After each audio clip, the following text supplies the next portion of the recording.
Selanjutnya, data UNESCO menyebut minat baca buku masyarakat Indonesia tergolong rendah. Dari 1.000 orang, hanya 1 orang saja yang rajin membaca. Habib Anwar Makarim membenarkan minat baca di Indonesia masih rendah.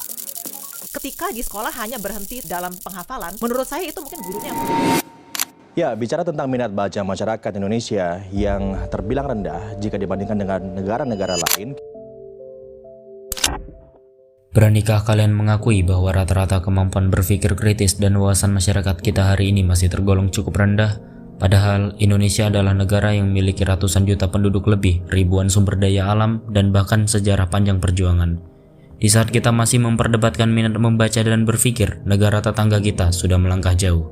Masih di Asia, sebuah negara kecil tanpa sumber daya alam yang berarti, Singapura mampu menjadi pusat pendidikan dan ekonomi terbaik di dunia.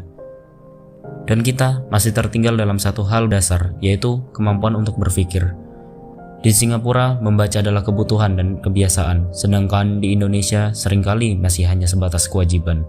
Lebih ironis lagi, kita telah hidup di era informasi tanpa batas, namun justru tenggelam dalam banjir informasi yang tidak pernah benar-benar kita pahami.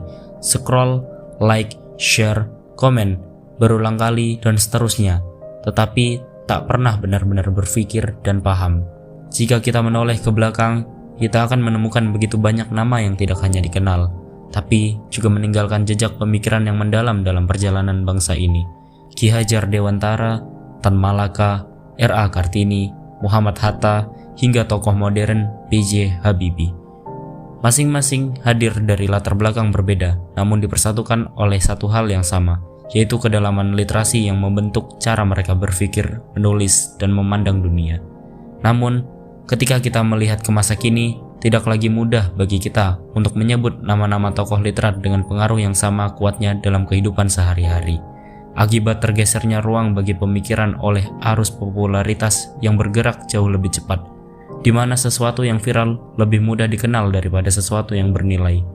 Dan pada akhirnya tanpa sadar, yang perlahan hilang bukan hanya tokoh-tokoh besar, tetapi juga tradisi yang melahirkan pemikiran itu sendiri, yaitu budaya literasi. Di masa kini, literasi sering mengalami penyempitan makna. Literasi sering diartikan hanya sebatas kemampuan membaca dan menulis. Padahal, menurut UNESCO, literasi adalah kemampuan yang jauh lebih luas, yaitu kemampuan untuk mengidentifikasi, memahami, menafsirkan, menciptakan, dan mengomunikasikan informasi dalam berbagai konteks kehidupan.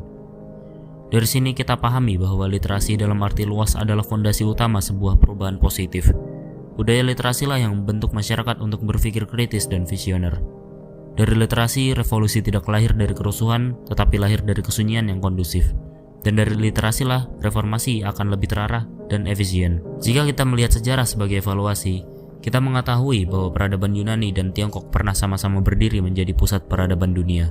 Sama besarnya, sama megahnya, namun seperti yang kita tahu hari ini, Yunani hanya tinggal sejarah, sedangkan Tiongkok tetap berdiri dan menjelma menjadi kekuatan global.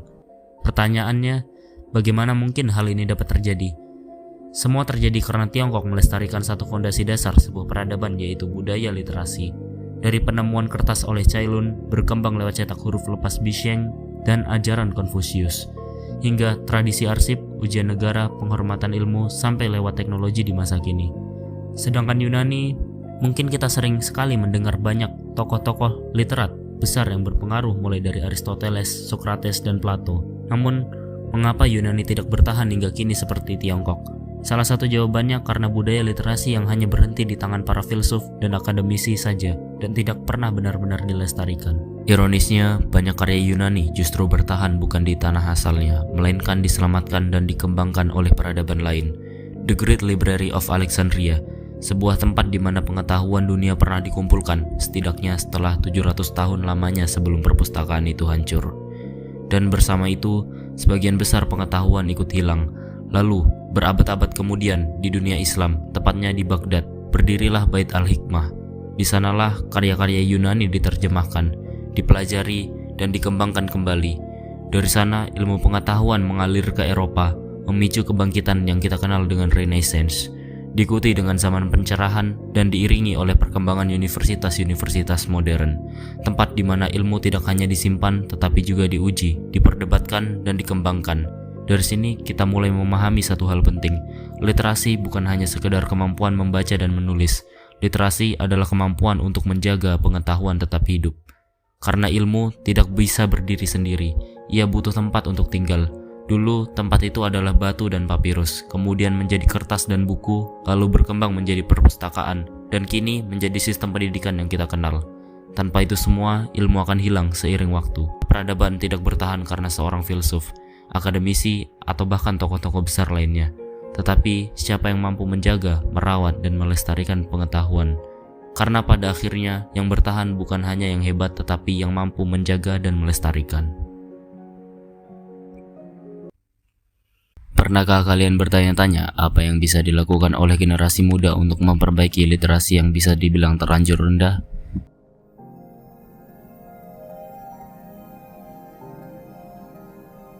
Kartesa Jawer, nama yang sangat asing didengar oleh telinga bangsa kita. Kartesa Jawer adalah organisasi pemuda literat berbasis komunitas yang bergerak di bidang pengembangan budaya literasi.